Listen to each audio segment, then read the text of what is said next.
Kita lanjutkan kembali berbincang. Saya kembali ke Bung Insang. Bung Insang, jika disebutkan tadi oleh dua narasumber di sebelah kiri saya, ada Pak Karyono dan juga Bung Petrus, jelas motifnya adalah politik begitu. Yang disasar adalah politik karena dia ada di kubu BPN. Dan jelas terkesan bahwa ada permufakatan jahat untuk membangun framing berpikir untuk mendapatkan insentif elektabilitas. Jadi Ratna didakwa atas pelanggaran politik ya? Kalau kita jadikan parameter adalah politik, apakah dakwaan itu dakwaan politik? Kan seperti itu. Ini kan kita melihat dari perspektif kacamata hukum. Perbuatan Ratna yang mana? Ya kan, yang menyangkut masalah keonarannya, kemudian undang-undang ITE-nya, itu kan yang didakwa. Jadi kalau kita mau berbicara arahnya ini menarik-narik ke wilayah politik, betul-betul nggak ada kepentingan. Oke, jelaskan kepada saya bagaimana ini linear dengan apa yang dikatakan Ratna sebelumnya. Ini hanya adalah pernyataan yang disampaikan kepada keluarga. Jadi motifnya sebetulnya hanya motif personal, urusan keluarga yang digoreng keluar, itu kan maksud Anda? Iya, kan seperti itu. Oke, namun pada kenyataannya foto-foto itu disebarkan kepada orang-orang politik. Melalui Japri kan, jaringan pribadi. Kalau kita melihat daripada undang-undang ITE itu kan, undang-undang ITE itu bisa dikenakan manakala bisa diakses oleh banyak orang melalui alat elektronik. Tapi kalau Japri butuh pembuktian hukum dulu. Apakah ini dia bersifat dikecualikan atau tidak? Seperti itu. Saya Bung Petrus terbatas tadi kan ini persoalan cara itu, Bung. Gitu. Persoalan cara mungkin lah, ya kan, bisa komunikasi untuk merencanakan sesuatu yang jahat supaya kelihatan, supaya bukan Ratna Sarumpait langsung yang menyebarkan misalnya. Tapi kan, kalau seandainya itu benar terjadi, pasti itu akan terungkap di kepolisian. Pasti terungkap. Karena handphone semua sudah disita loh, komunikasi semua sudah disita. Bahkan saya lihat cukup tebal loh itu, semua percakapan. Bukannya jelas-jelas itu sudah diungkap oleh jaksa soal percakapan, kemudian foto-foto yang di-share? Iya, tapi kan cuma percakapan biasa antara kawan per kawan. Nggak ada motif jadi sebetulnya, apalagi motif politik. Dengan dikirim ke Rocky, ya, Ratna kan sepatutnya menduga bahwa apa yang dia sampaikan kepada Rocky itu akan berkembang. Dan memang ternyata berkembang. Anaknya Amin Rais ikut nimbrung bicara, kemudian si Sedayang atau siapa itu? Nanik Sdayang. Nanik Sdayang juga, semua akhirnya bicara. Jadi Ratna itu tahu bahwa akibat daripada informasi yang disampaikan itu akan tersebar, dan memang tersebar. Nah ini Anda sudah singgung ini soal anaknya Amin Rais ya, Hanum Rais, anak dari Amin Rais yang sempat termakan isu berita bohong Ratna Sarumpait. Berikut postingan Hanum Rais yang sempat beredar viral di media sosial. Di jembatan ya, jembatan perbatasan Tarangbinangun, Lamongan Dukun. Kami akan informasikan soal apa yang disampaikan oleh Hanum Rais bersama-sama. Tapi paling tidak kita sudah pahami betul ya, bagaimana kemudian ada Ratna, ada Hanum yang direkam sedemikian rupa. Di belakangnya saya sama-sama juga saya melihat ada Pak Prabowo sedang semacam ada rapat di sana. Ya, yang terjadi di sana bukankah semacam ada kesepakatan begitu untuk memblow up ini sedemikian rupa? Kesepakatan apa? Tidak ada kesepakatan. Nggak ada kok. Iya kan. Yang ada di sana pembicaraan yang masalah lain. Kemudian Ratna juga berada di sana, tapi beliau sudah pulang dan tidak mengikuti apapun yang ada konferensi pers tersebut di Polo itu. Kan seperti itu. Kalau bicara kesepakatan, nggak ada kesepakatan. Makanya saya katakan dari Namun awal. jelas-jelas apa yang disampaikan oleh Hanum waktu itu. Dia menyatakan bahwa ini adalah aktivis yang sedang terzalimi dan segala macam, menyamakan dengan Cut Nyadim dan figur yang terkesan dalam kondisi yang tertekan dalam rezim yang berkuasa. Iya, ini kan Hanum Rais dan lain-lain itu sudah termakan kebohongan Ratna. Kita sudah tidak perlu lagi diskusikan apakah ini benar Ratna berbohong atau tidak. Ratna sudah berbohong. Betul. Dia sudah mengakui. Dia sudah mengakui bahwa dia pencipta hoax terbaik. Dia menciptakan sebuah kebohongan. Kan seperti itu. Kalau manakala ada pihak-pihak lagi yang menjadi pertanyaan kan motifnya apa itu kan? Sudah dikatakan bahwa motifnya ini adalah Ratna itu hanya untuk menutupi dari pihak keluarganya. Untuk kekeluarganya kan sebetulnya. Keluarganya. Namun pada kenyataannya percakapannya tidak hanya untuk keluarga. Iya, disitulah yang kami katakan, itulah yang menjadi kehilafannya. Saya pikir hal-hal wajar aja ketika hilaf. Disebutkan demikian Pak Karyono. Gini ya, jadi melihat kasusnya Pak Bu Ratna Sarumpait itu, ya ini jangan dilihat berdiri sendiri. Ya, kalau saya tidak sependapat itu. Ya. Kasus Ratna Sarumpait ini tidak berdiri sendiri. Kenapa? Karena dia adalah bagian dari BPN. Ya, kemudian jangan juga dilihat hanya kasus Ratna Sarumpait. Kasus-kasus hoax yang lain yang sebelumnya juga sudah ada. Setelah Ratna Sarumpait juga ada, ya. Saya tidak membela siapa-siapa. Hoax adalah musuh kita bersama, ya. Kita lihat pasca kasusnya Ratna Sarumpait, ada hoax 7 kontainer Surat-surat tercoblos. Surat tercoblos, misalnya, ya. Itu motifnya apa? Itu bohong juga kan? Bohong. Kasus Ratna Sarumpait bohong juga, hoax juga. Nah, lalu motifnya apa? Motifnya jelas, di situ ada motif politik di situ. Untuk apa? Untuk mendelegitimasi. Kalau kasus Ratna adalah mendelegitimasi negara, pemerintahan, ya, bahwa pemerintah tidak mampu menjamin rasa keamanan masyarakat. Bisa diukur tidak ekses dari kerugian imaterialnya itu? Nah, ini politik gitu loh. Ya, tujuannya tetap elektoral, elektabilitas. Begitu juga misalnya kasus 7 kontainer suara tercoblos misalnya. Motifnya apa? Motifnya politis. Tujuannya apa? Mendelegitimasi pemilu. Penyelenggara pemilu. Ya, tujuannya apa? Membangun narasi bahwa pemilu dilakukan tidak fair. Ya, penuh kecurangan dan sebagainya. Jadi tetap motifnya politik. Bung Petrus.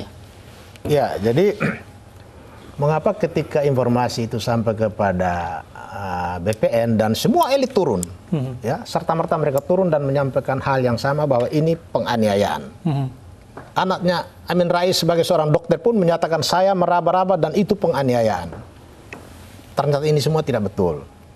Kemudian sebelum tanggal 2 Oktober, anak-anaknya Ratna Sarumpait mempertanyakan, Ratna menyatakan saya dianiaya, saya dipukul. Kenapa tidak ada satupun dari mereka lapor polisi? Sebagai langkah untuk mengungkap siapa pelakunya dan kenapa ini terjadi. Tidak ada yang lapor.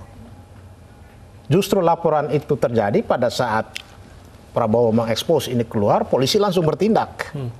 Jadi polisi bertindak itu bukan karena laporan siapa-siapa, tapi karena seorang Ratna Sarumpait dituduh teraniaya. Polisi turun demi kepentingan menyelamatkan Ratna. Ternyata ini tidak benar. Baik. Iya kan? Ya, baik, kita sampaikan dulu informasi yang tadi tertunda bahwa Hanum Rais, anak dari Amin Rais, pun sempat termakan isu bohong dari Ratna Sarumpait. Berikut postingan dari Hanum Rais yang sempat beredar di media sosial. Saat ini saya bersama Bunda Ratna Sarumpait, saya bisa merasakan beliau buat saya ada cutnya di masa kini. Kartini masa kini inilah Bunda Ratna Sarumpait dan mungkin Bunda Neno Warisman. Mudah-mudahan mengilhami ribuan Neno Warisman dan juga Ratna Sarumpait di Indonesia. Salah satunya mudah-mudahan saya dari bagian perjuangan itu ya Bunda. Ya, komentar Anda soal itu, Bung Petrus. Ya, jadi dia seorang dokter, ya, yang sudah lama berpraktek. Dan secara meyakinkan dia menyatakan bahwa ini adalah penganiayaan. Baik. Sementara dokter yang lain, ya, yang hanya melihat foto langsung menyatakan bahwa ini operasi plastik. Sehingga apa yang dilakukan berbondong-bondong oleh kubu BPN ini adalah sebuah konspirasi untuk memberikan informasi kepada publik supaya publik tidak percaya kepada pemerintahan sekarang. Bung Ingsan, memang Ratna diam dalam video tersebut. Namun paling tidak dengan sikap diamnya itu bukankah masih tersirat secara jelas dari kita? Tidak perlu kita harus mengamati itu berlama-lama. Namun ada niat, ada intensi di sana yang terpendam dari motif yang ingin disampaikan secara tersirat oleh klien Anda.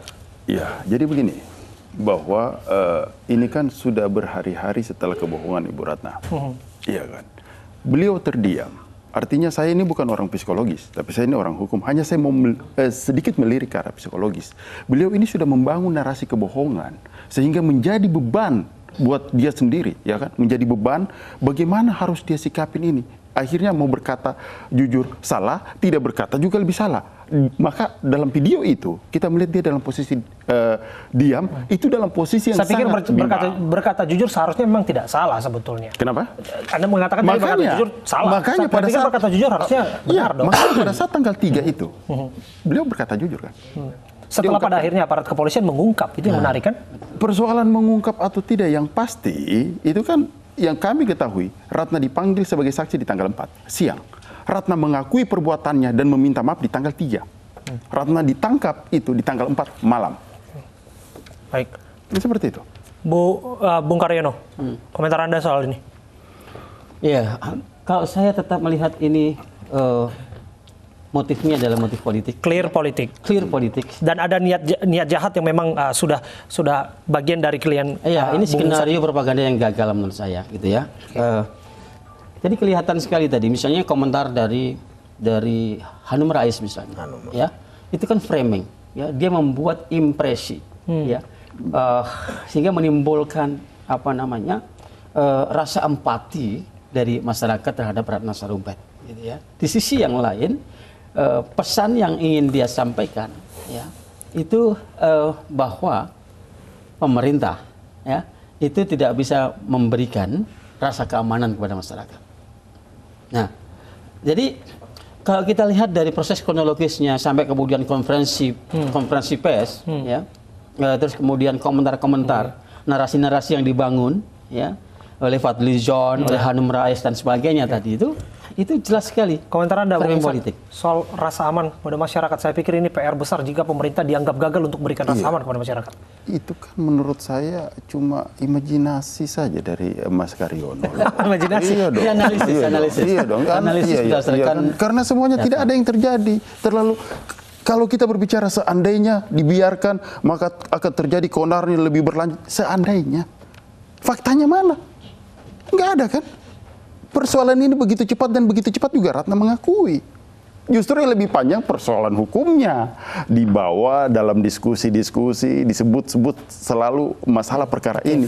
Pertanyaannya siapa yang digiring politik? Apakah Ratna yang menggiring atau persoalan Ratna yang digiring karena politik? Sama-sama menggiring. Tapi yang pasti bahwa Ratna tidak diuntungkan dalam hal ini. Ya, Justru Ratna jadi korban dari sebenarnya. karena masyarakat melihatnya bahwa di kubu BPN ini hampir setiap hari memproduksi dan mereproduksi berita hoax untuk dijadikan menu dalam kampanye. Dan kebetulan Ratna terpeleset dan kena. Jadi Anda melihat bahwa semua ini jelas adalah politik. ya. Kalau saya nggak setuju juga. Artinya kalau ini jelas politik harusnya tidak usah masuk ke ranah hukum lah. Selesaikan aja jalur politik. Nah itu yang menarik. Yang disampaikan klien Anda harusnya bisa mengungkap terang benderang motifnya apa. Karena sempat disebutkan oleh klien Anda, ada pembisik di keliling saya. Dia menyebutkan istilahnya kan setan waktu itu kan. Nah bisa jadi setannya itu nyata sebetulnya. Itu kan di pikiran dia. Di pikiran dia. Bukan berarti ada pihak-pihak yang membisik. Bukan bagian dari kubu dari BPN yang membisik dia untuk melakukan hal itu. Itu sama sekali tidak ada. Kalau seandainya ada sudah terungkap. Polisi kita canggih. Nah itu yang menarik sebetulnya. Saksi-saksi yang diperiksa juga orang-orang politik. Kita pahami di sana ada Nanik SDang, Daniel Anzar, Said Iqbal, bahkan Amin Rais, mantan ketua umum PAN. Enggak ada kan? Enggak ada semua kaitannya. Memang persoalan ini seharusnya persoalan sederhana, namun di tahun politik Ratna menjadi korbannya. Sebenarnya kan begitu. Persoalan sederhana aja hanya digoreng-goreng kok. Dibawa ke arah debat-debat, dibawa dalam acara diskusi kok. Jadi dia menumbuh kembang. Pertanyaannya, seandainya Ratna Sarumpait dalam melakukan, ini kan sudah 3 kali dia lakukan operasi. Ya kan? Yang operasi pertama, operasi kedua baik-baik aja. Tidak seperti signifikan operasi ketiga. Saya katakan, seandainya operasi ketiga juga nggak ada masalah, nggak ada kebohongan ini, nggak ada case ini. Ratna tidak berada di rutan Polda Metro. Bung Petrus. Ya, saya lihat ini kan saling menunggangi. Kalau Ratna hanya sekedar menutup-nutupi operasi plastik di mata anak-anaknya, ya, kenapa juga dia harus kirim ke pihak ketiga? Iya. Pihak ketiga di mana dia sendiri ada di dalam. Tentu punya tujuan. Kalau di mata anaknya dia katakan supaya anaknya tidak tahu bahwa ini operasi, oke lah itu masuk akal. Tetapi kenapa juga dikirim ke berbagai pihak di dalam BPN? Sementara BPN ini di mata publik, ini kelompok yang hampir setiap hari oknum-oknumnya menciptakan hoax untuk kepentingan kampanye. Jadi motif ini yang akan terungkap dalam persidangan perkara materialnya. Sosok profil Ratna Sarumpait kan memang sesungguhnya memang tidak sekali 2 kali juga memberikan kritikan pedas pada rezim yang berkuasa. Apakah ini juga ada kaitannya dengan apa yang dilakukan juga saat ini dengan kondisi beliau yang terjerat kasus? Saya lihat Ratna pada waktu Orde Baru, karena dulu kami juga yang bela dia waktu kasus penangkapan tahun 97, itu betul-betul dia kritik rejim Soeharto dan kritiknya Aktivis yang vokal ya? Iya, vokal, sehingga bukan hanya Ratna, hampir 20 orang ditangkap, diperiksa di Polda. Tetapi yang sekarang ini saya lihat berbeda. Ratna yang dulu berbeda dengan Ratna yang sekarang. Dan ternyata dia mengakui, itu juga bagian dari memang sportif, dia akui bahwa ini dia berbohong. Tetapi kenapa tergelincir kepada kebohongan yang seperti ini? Kalau dia berbohong kepada anaknya hanya untuk menutup-nutupi bahwa dengan usia itu dia operasi plastik, itu masuk akal. Tapi kenapa kebohongan ini masuk ke kubu yang memang selama ini publik melihatnya bahwa ini operasi produksi hoax untuk kepentingan kampanye? Iya, artinya apakah seseorang itu adalah orang yang sempurna? Apakah seseorang itu tidak boleh hilaf? Itu jadi pertanyaan tersendiri juga. Apa yang dilakukan oleh Ratna Sarumpait itu adalah sebuah kehilapan. Hilaf yang disengaja? Mana ada hilaf yang disengaja? Bukan hilaf kalau disengaja. Oke, kan begitu. Dan beliau juga sudah meminta maaf atas persoalan ini. Seorang Ratna dengan usia yang sudah cukup matang, saya pikir juga menyadari betul apa yang dia lakukan, menyebarluaskan informasi, foto-foto dan segala macam. Dan risikonya pasti sudah dihitung. Tapi kalau sudah hilaf, kita mau buat apa? Apakah kita terus akan menggiring persoalan ini bahwa ini ada motif, ini ada motif? Kalau ada motif, tunjukkan motifnya deh. Siapa pihaknya? Ini sebentar lagi di dalam proses persidangan kan berjalan nih. Ya kan? Sebentar lagi putusan selesai perkara ini. Orang lupakan kok lagi. Menurut Anda, nggak ada motif. Seberapa penting, signifikan motif itu harus diungkap untuk mendakwa dan menjatuhkan vonis pada ya, memang dari unsur-unsur pidana yang terpenuhi, kemudian juga dengan bukti-buktinya nanti, motif ini akan terungkap dengan sendirinya. Dan ini saya lihat proses ini tidak berhenti di Ratna. Proses ini akan berkembang kepada mereka yang lain. Kalau hanya di Ratna ini betul-betul tidak adil. Karena ada peran orang lain yang mempublish bahwa ini adalah penganiayaan. Ya, yang ternyata bohong. Dan ini strategi. Kita tidak bisa salahkan bahwa memang ada sebagian orang menyatakan bahwa kenapa hanya terbatas di Ratna. Ini strategi. Mungkin juga faktor-faktor keamanan dalam menjelang pemilu ini dicadangkan dulu. Begitu ini selesai, yang lain masuk. Dan tidak 1-2 orang, banyak. Anda bagian dari pelapor sesungguhnya. Iya, kita juga laporan kita di Bareskrim, ya waktu itu kita lapor. Ya, dasar pelaporan Anda sebetulnya apa itu yang? Ini kaitan dengan begitu Ratna menyampaikan bahwa dia dianiaya, dia lebam, tanpa mereka cross check, langsung dipublish. Pak Prabowo mempublish, anaknya Amin Rais juga bicara, Fadli John bicara, semua mereka bicara hal yang sama. Baik, kita harap akan semakin terang benderang kasus ini. Terima kasih Bapak-Bapak sudah hadir bersama kami, Pak Karyono, Bung Petrus, dan juga Bung Ihsan sudah berbincang bersama kami di Aini Sore. Dan pemirsa tetaplah bersama kami. Kami akan kembali untuk Anda dengan informasi. Tim advokasi TKN Jokowi Maruf Amin melaporkan 3 video viral di media sosial yang diduga menyebarkan berita bohong atau hoax yang ditujukan kepada pasangan Jokowi Maruf Amin. Informasi selengkapnya kami hadirkan untuk Anda sesaat lagi.